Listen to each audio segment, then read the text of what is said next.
friends. How are you doing this lovely Aloha Friday? I hope you're doing well this morning. I'm going to give Facebook and YouTube a few minutes to let people know that I'm live. And hopefully you'll be able to check in, see how we're doing. Grab a mug, grab a fresh juice. Maybe you're already sitting down and having breakfast. Maybe you've already had breakfast and you're already starting your workday. Whatever it is, I hope you're doing well.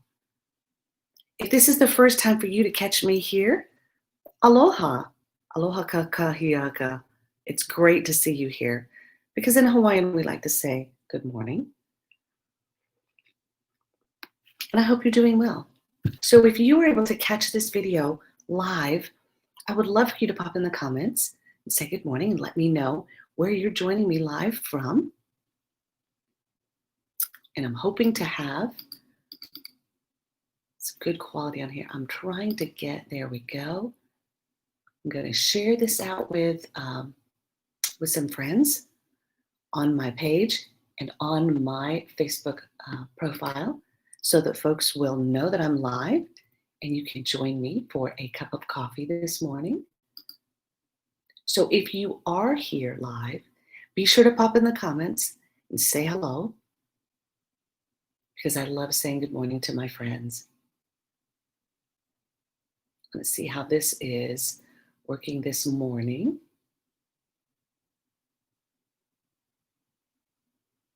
All right, I'm going to share it here so people will know that I'm going live.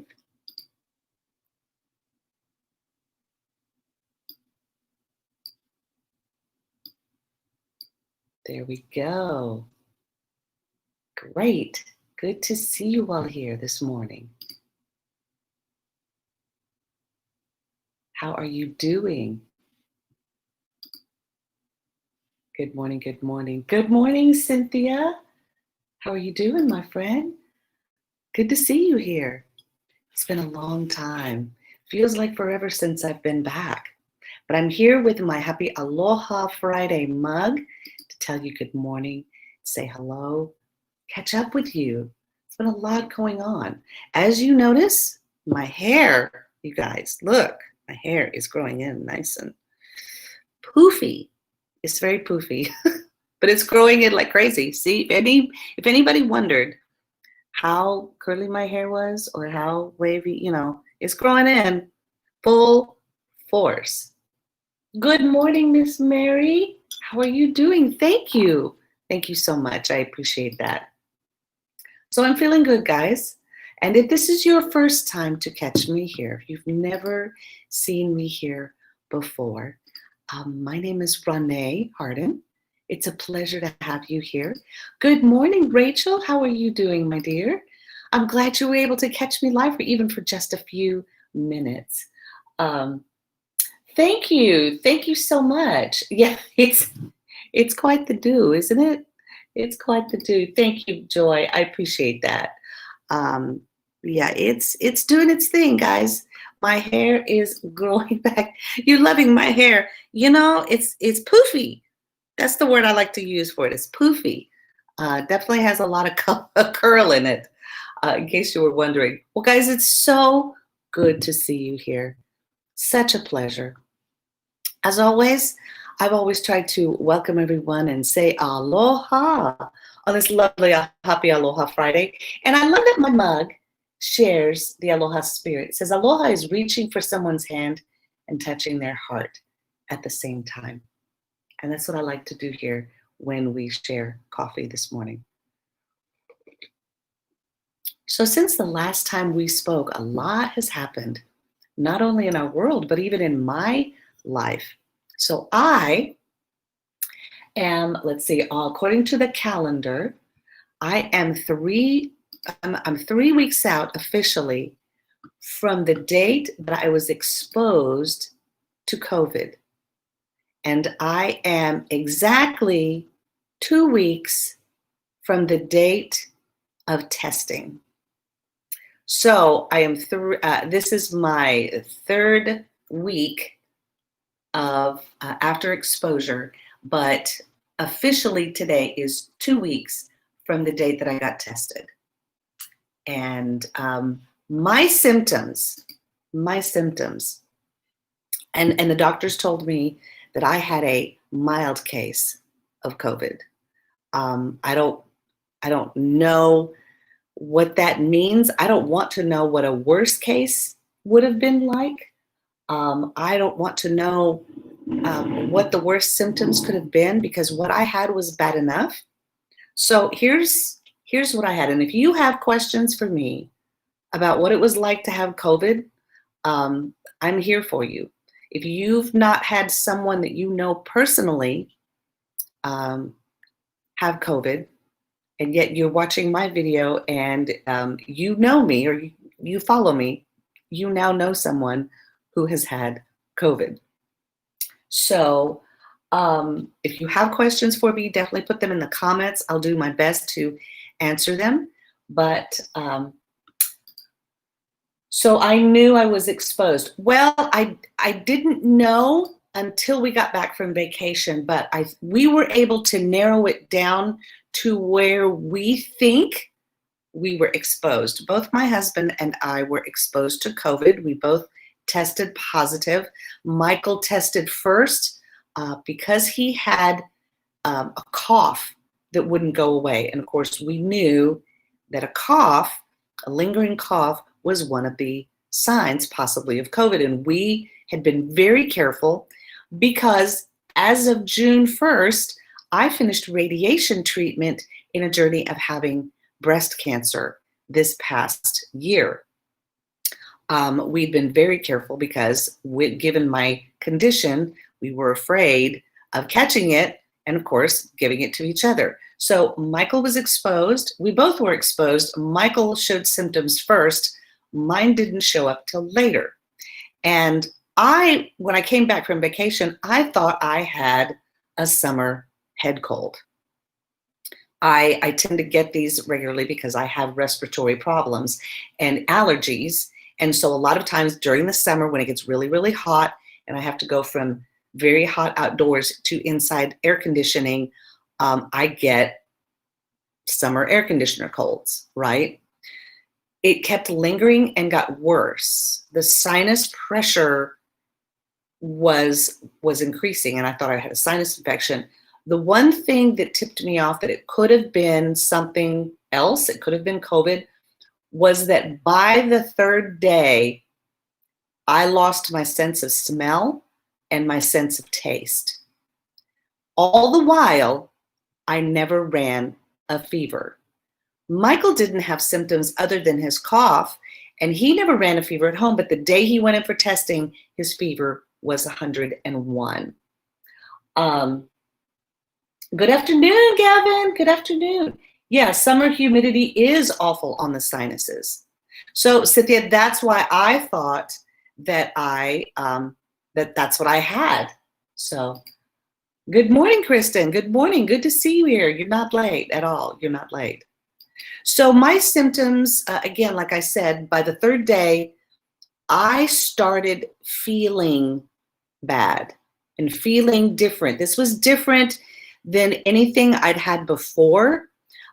This was not similar to the other sinus infections I'd had in the past, yet I had the symptoms of the sinus infection. Again, never ran a fever the entire time, but I had extreme fatigue. I mean, I felt awful. Similar to what probably you would have when you have mono. I've had a friend that has had mono. She was sick for 5 months with it, and the extreme fatigue, the extreme lethargy, and the fact that I could not smell or taste anything. It also greatly affected my appetite, which I'm still battling right now. I don't get hungry. I don't get hungry. I could go till 2 or 3 o'clock in the afternoon and not eat anything because I'm dealing with a situation now where my body does not get hungry. Now, today is officially 2 weeks out from testing. My oncologist has told me that I have to go one more week. I have to be 21 days before I can go back to the cancer center to see her, because I could be putting cancer patients in jeopardy. I myself being a recovering cancer patient. So my taste and my smell has come back a little bit. I've been experimenting with my coffee.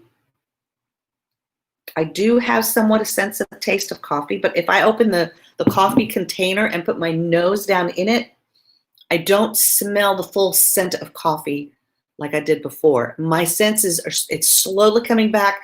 My doctors have told me that those will take a little longer to come back. So that's the lingering effect that I'm left with. My sinuses now have healed to the point where when I talk, I don't sound like I have a cold, but I did sound like that up until earlier this week. I was hoping that I would be free of that by the time I got on this broadcast so that I could talk to you. Are they going to retest to make sure? Yes, next Friday, I'm going in to retest. So, and we'll see. You know, I'm keeping fingers crossed that I test negative. So far, I only have the lingering after effects, but for the most part, as far as active symptoms, they gave me a run of antibiotics and steroids, because one other thing that happened with getting COVID is that my lymph glands all over my body started to swell. They were sensitive everywhere.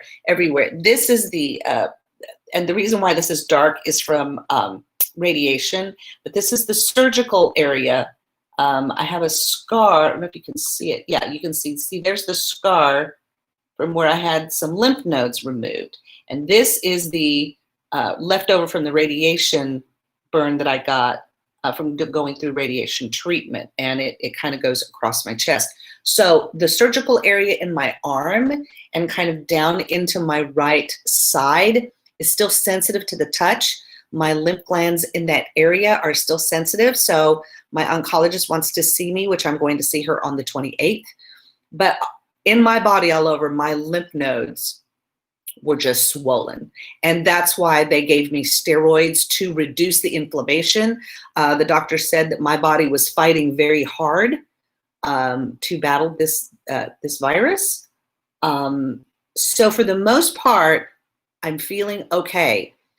I did have a good day yesterday where I was able to get through the whole day and not have to sit down or lay down. I had periods where, you know, I'd get up in the morning and I'd feel very active and I would make myself eat and I would do things and I would work. And right about 10:30 to 11 o'clock, my fatigue would hit and I would just plummet. And I'm talking, I would have to sit down or preferably lay down, and I would even doze off and take a nap for about 45 minutes and then be able to get back up and do some more things in the afternoon. So this is what it's been like for me for the past 2 weeks. And yet again, the whole time never ran a fever. Have I got a diving board for that? Yeah. Yeah, it has been crazy. It's been a crazy ride. I've never felt like this. The level of fatigue and lethargy that I've had on this virus was similar to how I felt when I was doing the heavy chemo. That's how hard it hit me. And and then to have no appetite and not be able to smell or taste anything made eating more of a have to, not a want to. I would look at the clock and say, okay, well, I've gone 6 hours. I probably need to eat something.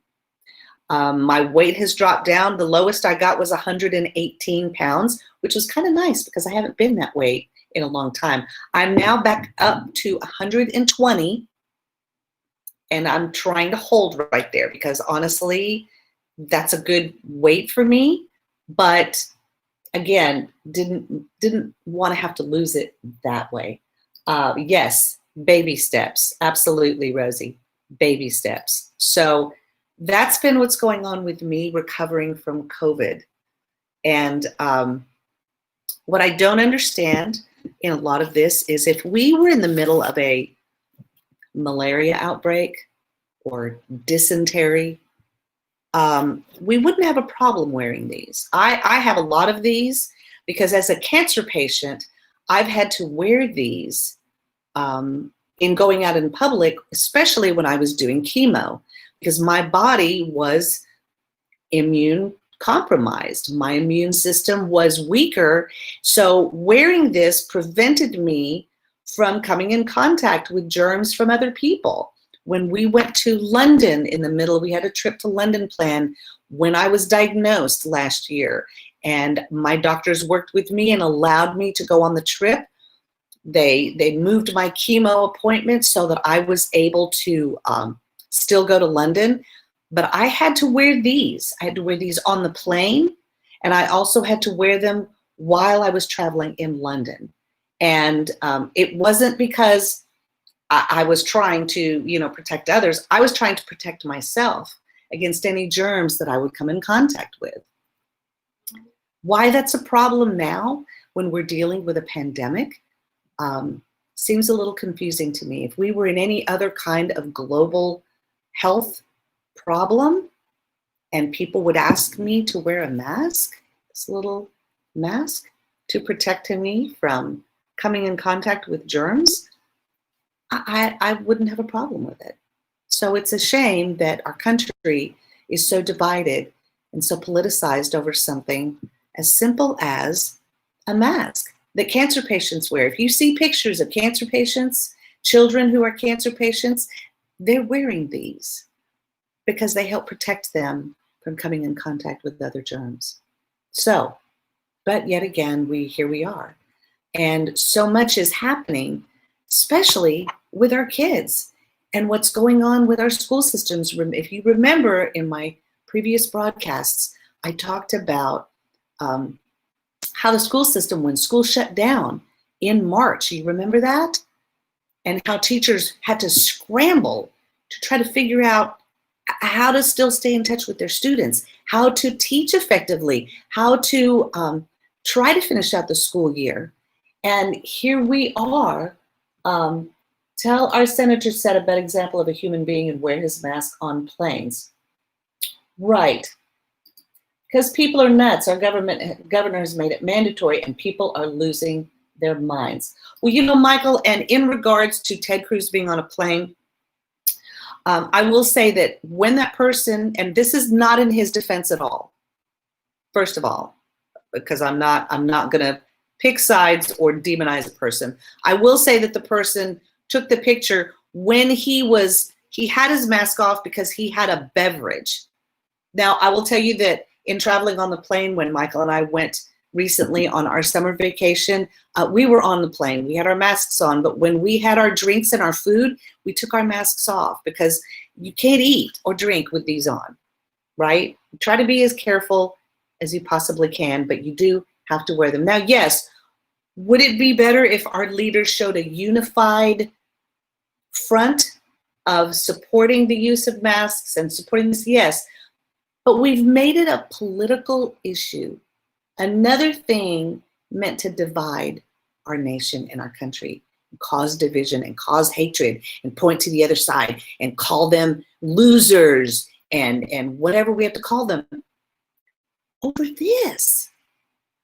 Okay, so as a cancer patient, as a recovering cancer patient, as someone who has seen a lot of people wear these to save their lives, I can tell you firsthand, cancer patients wear these. We wear them to protect ourselves. And why it's become such a divisive tool to make people hate each other is beyond me. So now we're dealing with our keiki, our children, our babies going back to school, students having to go back to school, students on university campuses. And yes, I will call college students babies because they're all babies to me. You feel so bad for your friends in retail. People have been so mean and nasty. Right. even spitting on them, coughing on them intentionally to make them feel like crap. Why? What's the purpose? They're trying to work their jobs. You know, if people came into your office, to your job, and spit on you, I can tell you, I'd come up from behind my desk swinging. I don't know about you, but I would. Why must we treat other people this way? Your big J starts kindergarten this year and you're terrified to send him. You do trust his teacher and his school, but right. Because what can you really control? Can you control all the germs that are in the air? Can you control how your children come in? You know, it's natural for them to play with their friends and to share, right? Yeah, some are mean and some have been very nicely considerate. That's great. You call your college students your kids. Yes, they're all our kids. They're all our kids. And we have to worry about our next generation, not only for their health, but the kind of example that we are setting before them. How we are dealing with this. You know, I talked about when things went crazy back in March, how crazy things were and how much teachers scrambled to pull themselves together and to try to stay in touch with their students. And remember, in my last broadcast, I said, you know, we're going to be facing this here in a few weeks and we're going to be going back. And I've noticed, and thank you for all of those who have shared and chimed in with what your school districts are doing, how your schools are responding. And what I've noticed in all of the responses from so many people, yes, Michael, teachers deserve danger pay. They are putting their lives on the line because of political decisions that have put them there, right? You know, if we're not doing tours of the White House right now, we shouldn't be opening our schools yet. When you open the White House for tours of people to come through, that's when we should open the school systems. Right now, we should do it virtually until we know for sure that we can guarantee the safety of not only our students, but our teachers. You figure you have freedom to either go out or not. Businesses require shirt and shoes. Why is mask such a big deal? Exactly, Tiffany. Exactly. And so, again, another thing to cause division, to cause hatred. Why must we be in this contentious fight? Why must one side be the winner and the other side be the loser? We all lose in this game of a global pandemic. Yes, the virus, okay, thank you for that, right? So, guys, let me tell you, in having the symptoms that I had, I would not wish that on anyone. And my doctor said that Michael and I were lucky enough to get the milder strain. The milder strain? I know people. Right now, I have an acquaintance, a friend from Nashville, whose husband has been in the hospital now for almost probably 2 months, been on a ventilator, just horrific symptoms, okay? Not every person responds the same to this virus. Now, the virus probably looked at my body and went, whoa, she's a badass. She's been through cancer. There's some chemo in here, man. Let's leave this one alone. But I'm still left with after effects, and I'm on week 3. I wish I could enjoy food again. I wish that I could enjoy, to smell. We had some friends deliver a really good barbecue for us from Austin.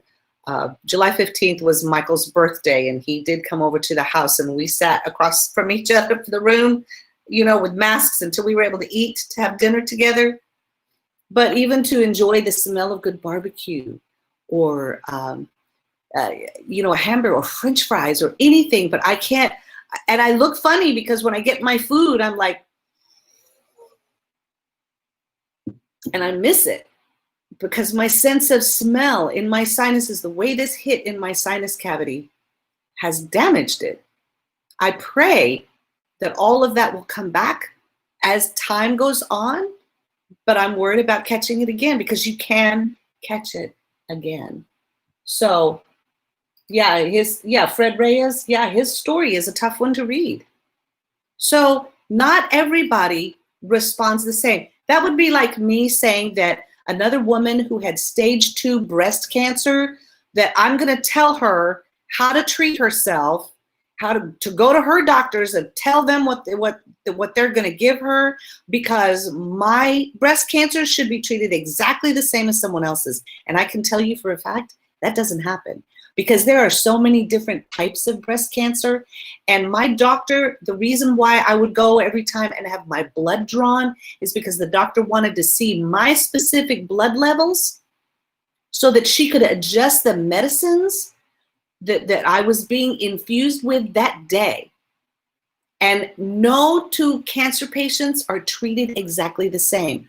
No two COVID patients can be treated exactly the same. But yet we have been given access to information and now become the judges and the doctors to tell other people how to treat themselves. And I appreciate all of the help and all of the wonderful things that people were sending me and suggestions. One was a video that was on YouTube from a Texas doctor who was treating COVID patients and curing them supposedly using albuterol breathing treatments. I can tell you that I cannot do albuterol. It sends my heart into arrhythmia. I am not an asthma patient. I cannot do those. I have a friend, some of you may know her, Terry Modisette Unthank, who has just tested negative after battling COVID for 5 weeks. She's an asthma patient also. She's been doing the albuterol treatments, did not cure her. So again, I appreciate that there are treatments and things that doctors are doing, but they have never battled something like this. They are learning as they go. The numbers are going to be different. The data is going to be different as it comes out, as they treat patients, as they are learning how this virus affects people. They are learning and they are acquiring the data and making the best calculations they can based on their knowledge and their expertise. But for us to discount that expertise, that would be like me telling you, if you're a college professor, you don't know how to teach your students. I know how to teach because I was a teacher also. Or for me to tell you, I would never tell you how to do so. I only can speak from my own experience, and together from our collective experience, we can share those stories and we can help each other, right?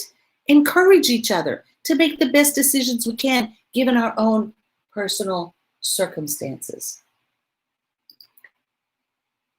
So better yet, take the year off, convert schools to daycare since that's the thing most working families are stressing over. Provide the services for IEP students in a separate wing so they don't regress. But the world won't end if everyone graduates a year later than they would be if school went forward right now. Exactly.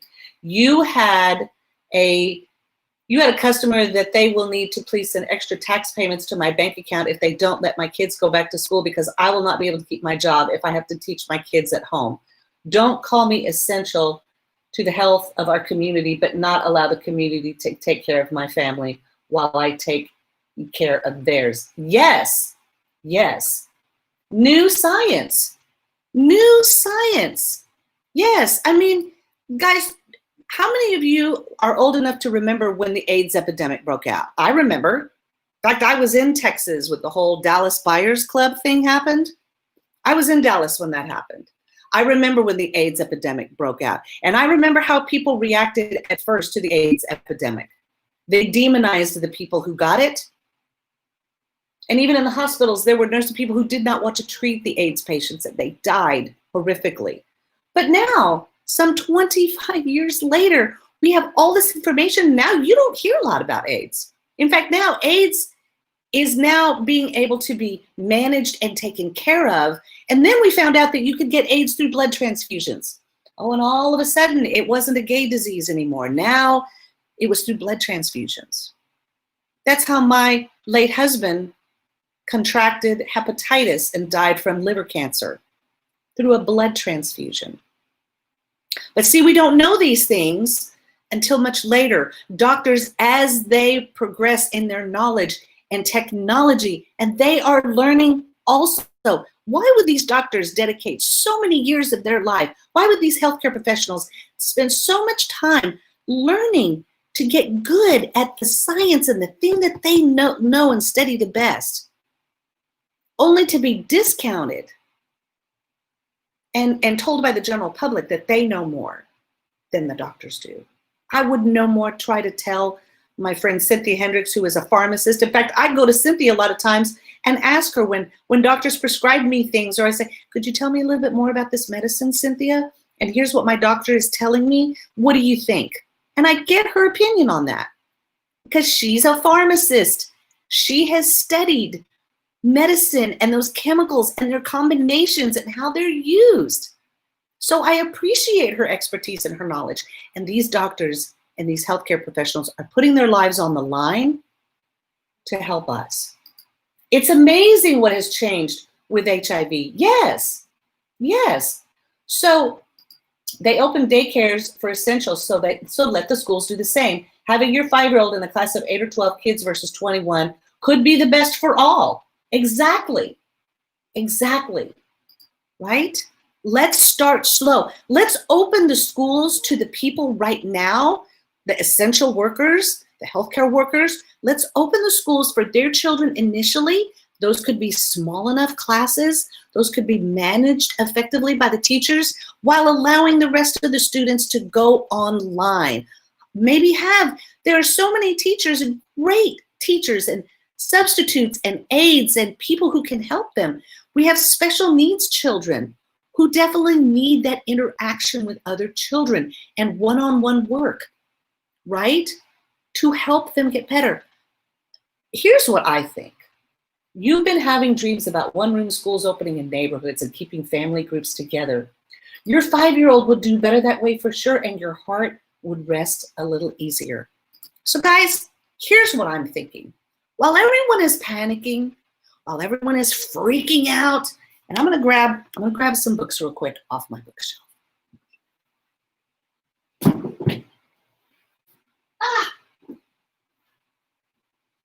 My one of many bookshelves. Here's what I want to propose, and I want to talk about this, and this is going to lead us to our Hawaiian ōlelo of the day. But while everyone is freaking out and while everyone is panicking, I believe that we are on the brink of the change that we've needed in our education system for a long time. Because sometimes when these things happen, and you got to wonder, I love that scripture where God says, behold, I am doing a new thing. Can you not see it? But we tend to look at things through the lens of our own personal experience and how it affects me. And we don't look outside of what's going on because we don't have the ability to see the big picture.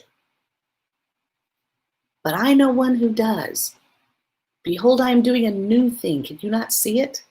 And sometimes when things are broken and we have to fix them, sometimes the broken pieces look like a big mess. Have you ever had something shatter or break that you've had to glue back together? A really precious family memento or something that you've had to put back together, or even doing a puzzle. When you dump out a box of puzzle pieces, it sure doesn't look like the picture when you first look at it. But when you slowly begin to work and put the pieces together and you search and you find and you're looking for those pieces, where is that where's the nose? And I need this corner right here. That's what our doctors and our healthcare professionals are doing right now. They've been dumped this huge mess. So are our teachers. They've been dumped this huge mess, and they're trying to look at all the pieces and figure out, how do we make this into a cohesive thing that not only serves the purpose for which it was created, but works beautifully, right? So, oh goodness, you missed these. Well, I've missed these too. Right, we are looking at what we are losing, not gaining. Exactly. It's amazing what we consider essential when it hits the fan. Absolutely.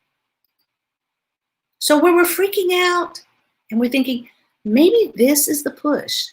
Maybe this is the thing. Look, listen, I love when I put out a question to people and I said, tell me what your school districts are doing. And I don't know about you, but I love seeing all the options that the different schools are coming up with. Schools in California are doing it differently from schools in New York. Schools in Tennessee are doing things differently from school in Texas. Our schools here in Texas are not, they're pushing things back. Many schools are not going to open till September the 8th. Do you remember when school didn't start till after Labor Day? Can I get an amen from all of you who are in that age bracket where we didn't start school till after Labor Day? Remember that? And so I kind of giggled when I saw that some of the school districts were not going to start actual in-person classes till September the 8th, but they were going to give an option for some students to start virtually a few weeks earlier. You were shocked.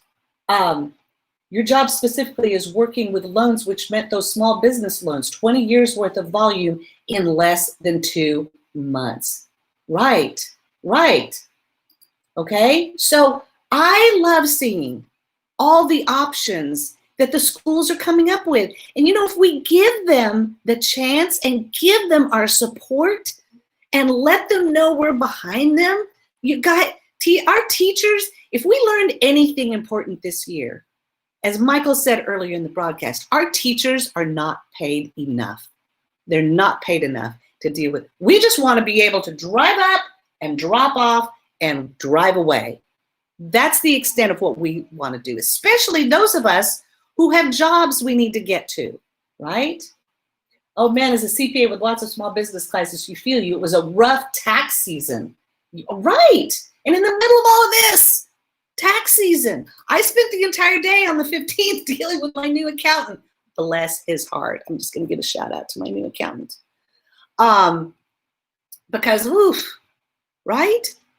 So if we were to see what's going on as the new thing that God is doing, as the new thing that is needed to happen in our education system to bring us into better technology, better options, more options to fit the needs of our students, because they're all different. They're all learning. And while we can put them in groups, we can put them, you know, class sizes are going to have to get smaller because of the COVID. Think about that.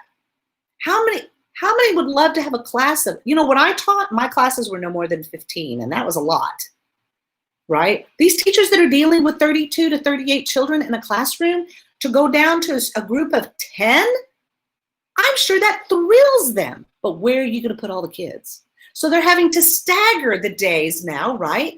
And I've looked at so many options where schools are going to do a sort of a virtual day partially, and then some days in school, right? Giving them that flexibility. I find that fascinating. That's how I taught. My classes were on block schedule, and I saw my students either Tuesday, Thursdays, or Tuesday, Fridays, and the rest of the days was virtual. And it worked for my classes. I loved it. You love this perspective. Well, but see, yes, right. We always went back after Labor Day. Why was it changed? Right. And fingers crossed that this is the catalyst that pops the insane college tuition bubble. Exactly, Sarah. I mean, who knows what this could set in motion? Well, I tell you guys, you know who's been talking about it for years? Sir Ken Robinson of the book, The Element. You want to read a book about innovative change in the approach to education, read this book. It'll also help you find your real passion of what you love to do, not just our students. And then he did another book called Creative Schools, the Grassroots Revolution that's transforming education. Guys, it's already happening. It's already happening. Then we have, of course, Sal Khan, who wrote the One World Schoolhouse in Education Reimagined. And this book came out in 2013, but Sal Khan created the Khan Academy, which if any of you have used it, you know the blessings of that website. But he's been talking about educational change since 2005, right? So some are removing All of our universities go back early. So you remember in middle school when they announced they were going to match the university system. Now all school levels get the same breaks on the start and graduation schedule. And who was that for? Was it for the students? Or was it for the parents? Was it so that everything could be, because really, what businesses all operate open and close on the same, right? Are all businesses open and closing at the same time? Maybe during the pandemic, yes. But businesses have different operating hours depending on the kind of store that it is. You've been listening to the 5-hour school week. Yeah, absolutely. You love Sal's book. I do too. It's one of the best, guys. This right here is a fabulous book. And I will drop links to those so you can get them. But those are 3 books I had. These are on my shelf, very close by, when I have to talk to parents about looking at their approach. And again, homeschooling even.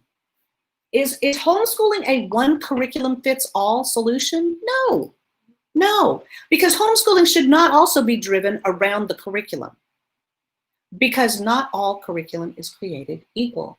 You taught filmmaking in high school and university. There's no way you can teach editing virtually. Sounds counterintuitive as it's all on computers, but you could never do that online. Maybe you're just old and maybe the tech will catch up to me, but you couldn't do it. Okay, okay. You couldn't do it split screen with cameras to show how you edit. And again, that's something, again, that's tangible that needs to be done in smaller class sizes. This actually works in a lot of really cool ways when it's done. Yes, your school is making allowances where those type of classes can be taught in person, mix of online and in person. Yes, you just finished Small Teaching, so good. Yes, that's another great book, Small Teaching. So what does it look like, right?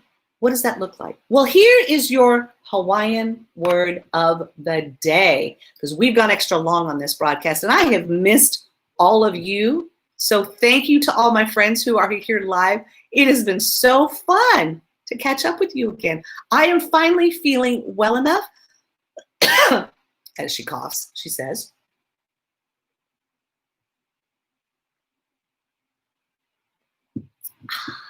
I need a sip of aloha.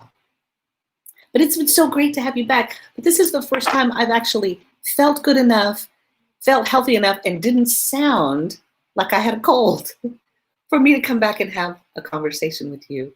So here's your ōlelo of the day, your Hawaiian word of the day. And your Hawaiian word of the day is ho'okele. Ho'okele, and that means to navigate.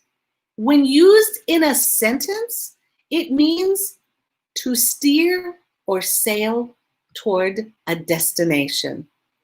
Now, the way that is used in the Hawaiian language, ho'okele is used to describe the navigator or of a canoe or a ship.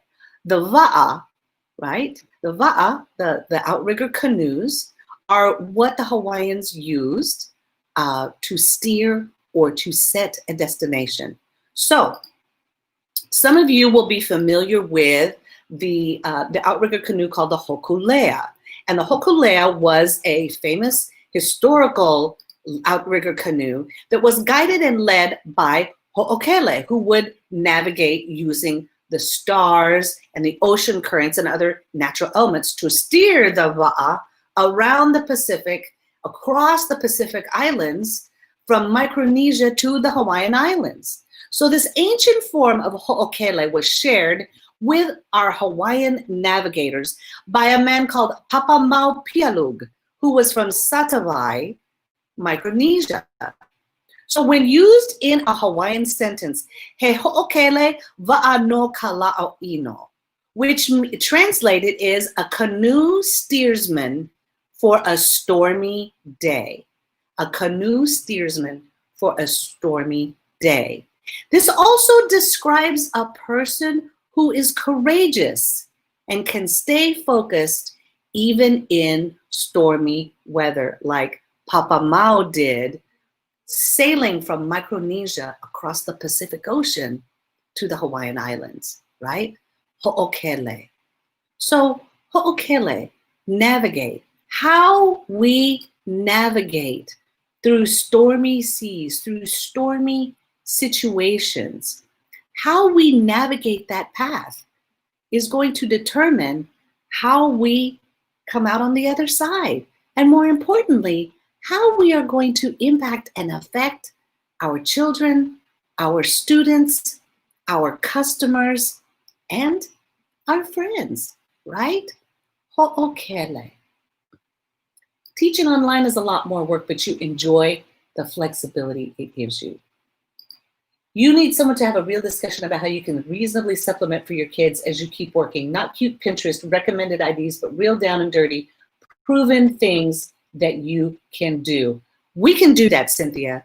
There are a lot of people here on this, this live stream. And honey, I am happy to have a conversation with you to come up with ways that you can create and supplement what your children are doing. You would love to teach film theory online. You can do that. You can do that. You've got to run. Yes, anyone who has to leave the broadcast, thank you. Thank you, Tiffany, for being here. It's great to see you, my friend. Appreciate that.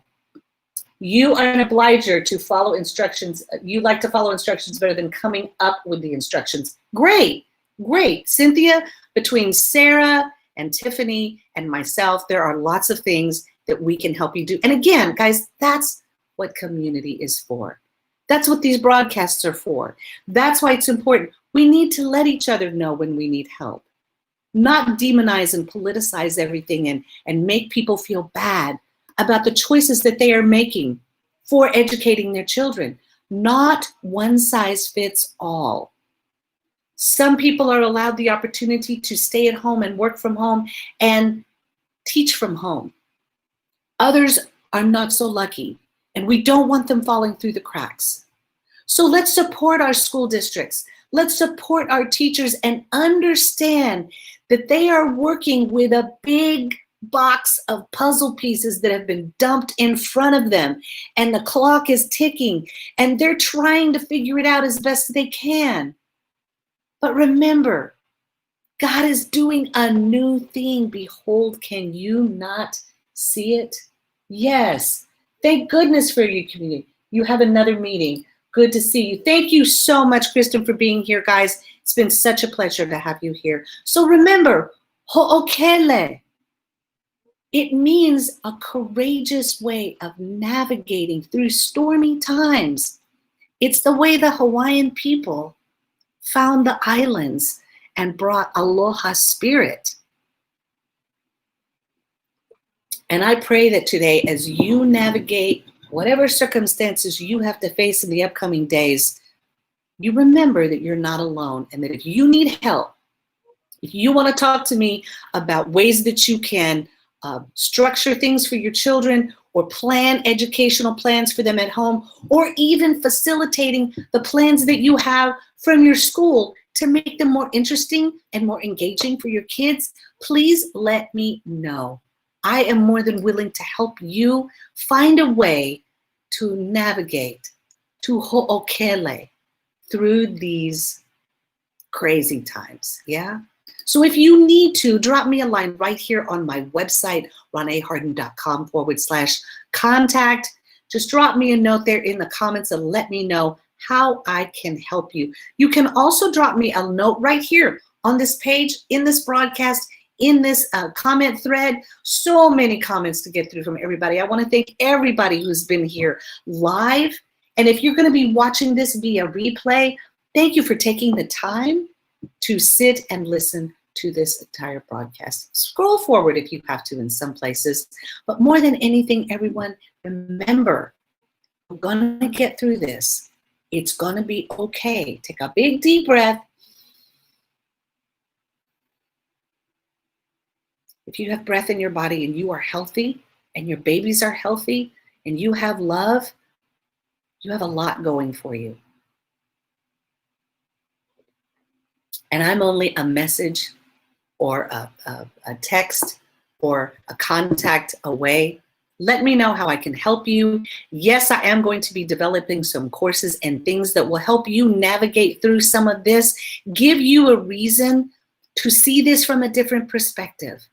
Remember, he's doing a new thing. Can you see it? I hope you've been able to see it now after today's broadcast. Because remember, guys, we can do this. We can do hard things. And together, we will hokele our va'a through the stormy times. Okay? Guys, thanks so much. It's been such a pleasure. Great to see everyone on here. Thank you. And happy Aloha Friday. And I will definitely be back next week to share a little bit more. Thanks, guys, so much for your support and love. Mahalo nui loa. I'm doing my best to stay healthy, get past this COVID thing, and move on to the things that we have to do together, okay? Love you guys. Thanks so much.